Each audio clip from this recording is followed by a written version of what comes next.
Hey, what's up guys? It's Yuma here back with another video. Today I will be showing you how to kill the Dagannoth Kings. Now just a quick note before we get into the video, like any other video, everything like equipment loadout and inventory setup is just recommendations. So if you do have something that's slightly different, that's totally fine. It's just what I've been using when I go to kill the Kings myself. So without wasting any more time, let's get into it. So the Dagannoth Kings are level 303 each, and each one of them has 35,000 life points. They represent the combat triangle, which basically means a combat style is stronger against another combat style. So melee is stronger than range is stronger than magic, and magic is stronger than melee. Each one of them has a different combat style and that has a weakness in line with the combat triangle. So with Dagannoth Supreme, the king that attacks with range and is weak to melee, especially stab and the Balmag weapon. Dagannoth Rex, the king that attacks with melee and is weak to magic, especially fire spells. And Dagannoth Prime, the king that attacks with magic and is weak to range, especially arrows. Okay, so now moving on to the recommendations for this fight. So to start with, I recommend a 65 plus combat and defense, 43 plus prayer, and 70 plus weapons, and 75 plus armor. Now because you'll be getting attacked by 3 different combat styles and we'll be using 3 different combat styles to kill the kings, I recommend you bring along some hybrid armor. Use protective prayers, and if your prayer level is high enough then I recommend soul split. Some super potions, or if your herbal ore level is high enough then use overloads. You'll want to bring one of each combat style, so you want to bring a melee weapon, a ranged and a magic weapon. A damage boosted familiar such as a Calgarian demon, War Tortoise, Ripper demon, just to speed up your kills. The Dagannoth Kings do count as a Dagannoth Slayer task, so if you wear a Slayer helmet you will be dealing more damage towards them. These bosses are poisonable, so if you do have some poisonable weapons or armor then I recommend you bring that along too. If you have a low combat level then I recommend bringing a Balmag weapon. This basically just does extra damage towards Dagannoth Supreme and is a good weapon if you don't have a higher tier 1. The Mask of the Dagannoth is really useful for this fight because it can double every 10th drop, so if you do get a drop like a Seer's Ring or something of high value, it has the potential of doubling it. And lastly, I recommend the Fremenic Sea Boots, the 4th tier one. Again, this has a bunch of benefits such as noting all the bones dropped by Dagannoth Kings. You can deal 10% more damage from the Kings if you're using auto attacks, and 5% more if you're using abilities. Okay, so now moving on to equipment, I'm going to start mid tier, then work up to high tier. So starting with melee gear, top left I recommend an Obsidian Cape, an Amulet of Fury, an Asylum Surgeon Ring, and a Quiver. Any tier is fine. For your weapon, a Sara Godsword, and in the pocket slot I recommend a Illuminated Godbook. Again, anyone is fine. Then for your armor, because I recommend hybrid, bring along some War Priest and swap out the boots for some Silverhawk if you have them. Then for your range gear, I recommend exactly the same, but swap out your Sara Godsword for a Dark Bow. And then for your mage gear, exactly the same again, but swap out your weapon for a Staff of Light. So moving on to the high tier melee gear, starting top left, I recommend a Max Cape, an Amulet of Souls, any version is fine, a Reaver's Ring and a Pyrnix Quiver. Then for the weapon I recommend a Nox Sith, and the pocket slot a Scripture of Wen.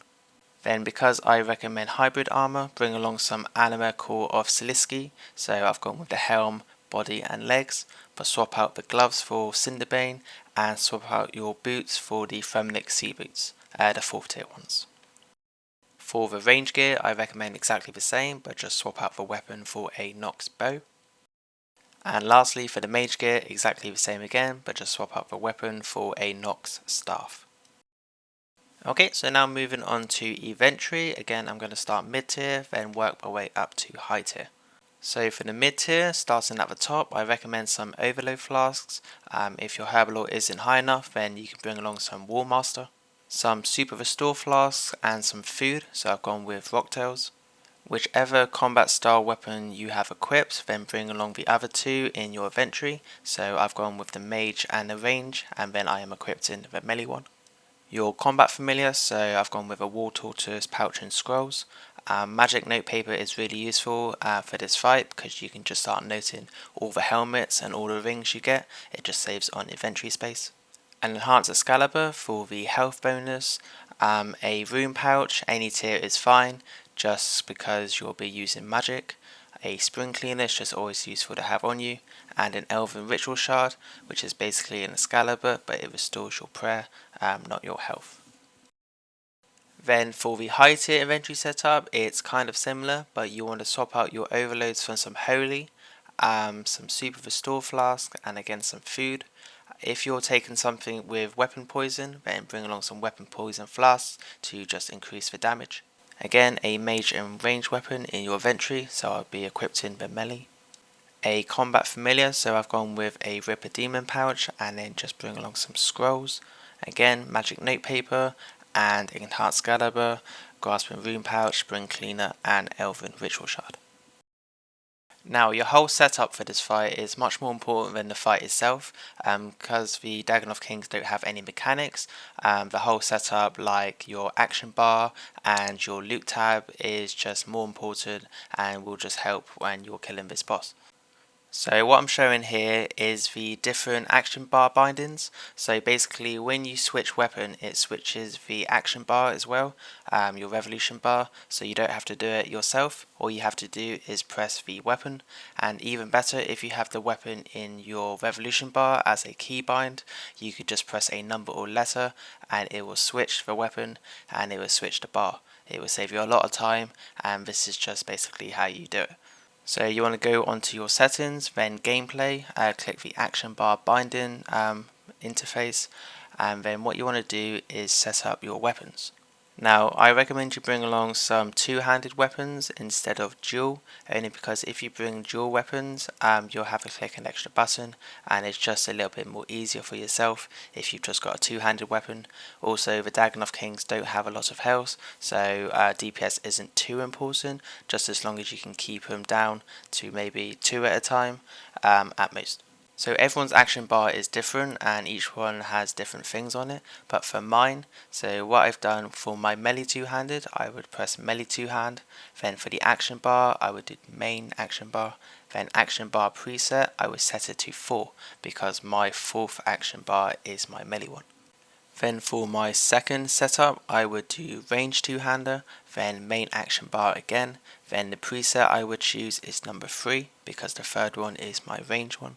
Then for the setup 3 I would do the same, swap it over for the magic two-hander. I have again main action bar, and then the bottom one would be the 5th one because the 5th one is my magic. The next thing is just really simple, so if you go onto your settings, then go under gameplay, item drops and then loot system. You just want to tick the top one and tick the third one, use area loot. And what this basically does is just increases the area loot by 3, and that just basically means if you're stood still and the Dagannoth Kings are around you, it will notice and highlight further away items. This applies to any boss or any monster you're killing, and it's just really useful because it means you just don't have to move and then you can just pick up what you want. Now if you want to make the loot tab a little bit neater on your interface, what you want to do is go onto your options menu, then click under layout mode, then you just want to scroll down until you reach the loot button. Then you just want to tick it and then it will appear on the interface layout, and then you just want to move it somewhere that's neat. So I've got mine under the time, so every time it comes up, every time I go to click something off the ground, it will appear there. Then I can just pick what I want from the tab. It just makes the whole experience a little bit tidier, in my opinion. Just a couple more things before we actually get into the boss fight and stuff, and that is a revolution bar setup. And basically what you're looking at is a few revolution bar setups depending on the combat styles. So you got a mage, melee and range one. You can tailor the abilities to suit you best, but I will leave a link in the description just so you can look at the abilities yourself, and it just prepares you a little bit more just before you get into the fight. And lastly, this is just my bar setup, so it's split into 3 different bars. The top bar is just my abilities, so anything I'll be using for combat. In this instance, it's the melee one. Then in the middle row, I have a bunch of deflective curses, soul split, escape, and all of that. But on the left side, I have my key bound weapons. So this basically means when I click a number, it changes the weapon, and then it changes the ability bar. So I don't have to do anything apart from just press a key on the keyboard. Then the bottom row just has a bunch of defensive abilities, but we won't be using them for this fight. So now we have all of that out of the way, it's time to show you the boss fight itself. Just before we do that, I'm just going to show you how to get to the boss fight, and then right at the end we're just going to show you some tips and tricks that just might help you when you go to fight them for yourself. So yeah, let's get into it. So there is a number of different ways you can get to the island and the kings itself. First way, you can just teleport to this lodestone right here, and then go into Relica and then use this ship. And what this will do is just teleport you to the Waterbirth Island, go into this dungeon, and then make your way to the boss fight yourself. But personally, I find that very time consuming, so the easiest way if you haven't got any kills is just buying a Dagannoth teletab off the Grand Exchange, using it, and you will end up here. Then you just want to make your way down the ladder and just follow the corridor until you reach the end.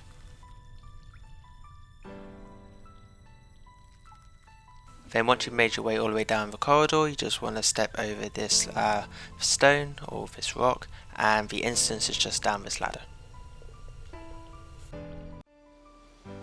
Once you have a kill with the Dagannoth Kings, you can go to War Retreat by using the teletab just here.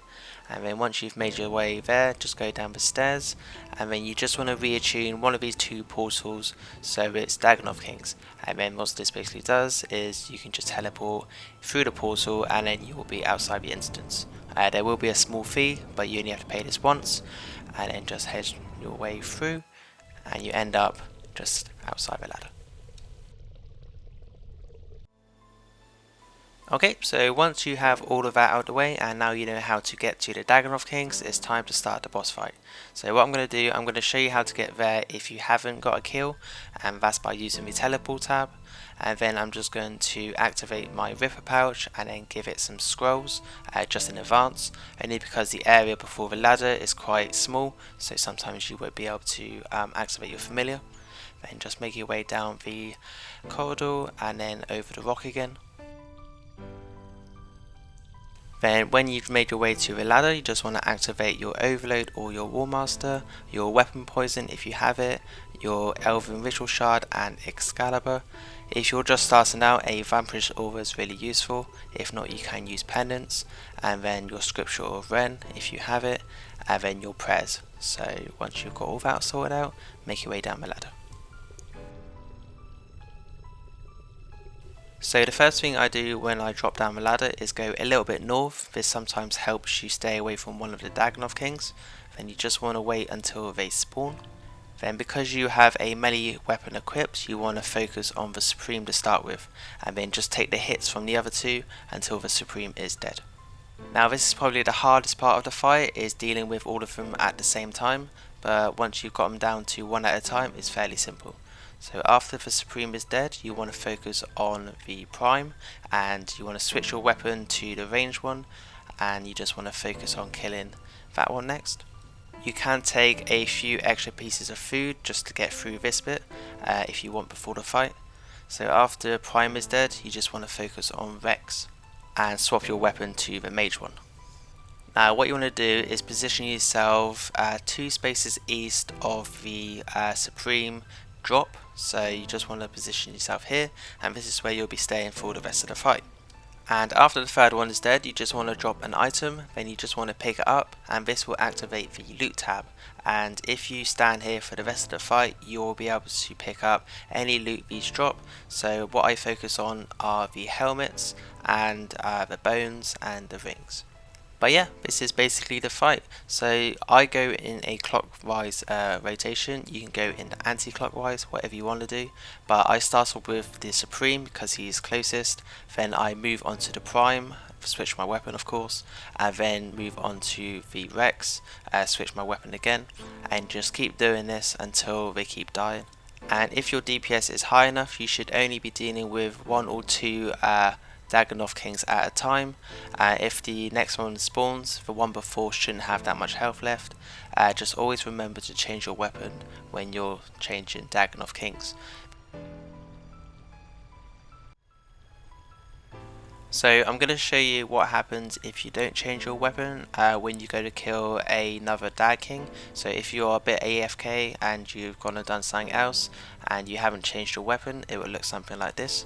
So the Prime is dead with my ranged weapon and the Vex has just spawned, but I haven't changed my weapon over. So what this does is I won't be able to deal any damage to Vex apart from the poison and my familiar, but it won't be enough to kill the boss. And if you don't notice straight away, the other 2 will slowly spawn. And you shouldn't take them for granted, because when they do all spawn, because you are wearing hybrid armor, your armor isn't as powerful as it could be, and your health could be drained pretty quickly. So you just want to switch weapon to gain your health back with Soul Split or your Vampyrism Aura or something like that. So another item I look for in the loot tab, apart from the rings and the helmets, are the food.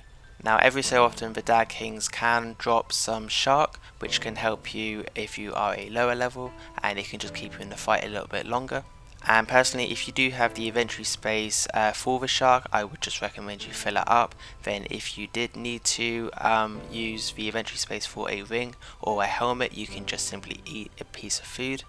It's just nicer to have food there than just to not pick up at all and then need it if your health drops a little bit too low during the fight. Now there isn't really a lot more to talk about with Dag Kings. They're pretty simple bosses, they haven't got a lot of health, and just as long as you can kill them one at a time, you shouldn't have any problem with these. Just remember to switch your weapon over every time you start a new king.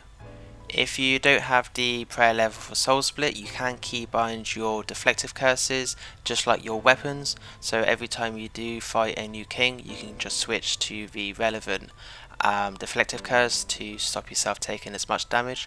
But if you do have Soul Split, I do recommend you use it because it just makes the whole experience a lot easier for you. And if you do have the Vampyrism Aura, then it's just an added bonus. If you do get a little bit more confident during this fight, you can use a penance, and then you can just alter how many super restores and shark you can take each boss fight, and you can just save inventory space, which means you can pick up more stuff. And if you bring along magic notepaper, this is really useful for this boss fight, because you will find over time you will pick up a few rings and a few helmets, and so this basically just groups them all together, and it just means you can survive the whole boss hour without banking, and you should be good. But yeah, that's basically everything for Dagannoth Kings. If I have left any tips out, I will leave it in the description below. If you do have any queries or questions, leave it in the comment section and I will try my best to answer it. But yeah, until next time, thanks for watching.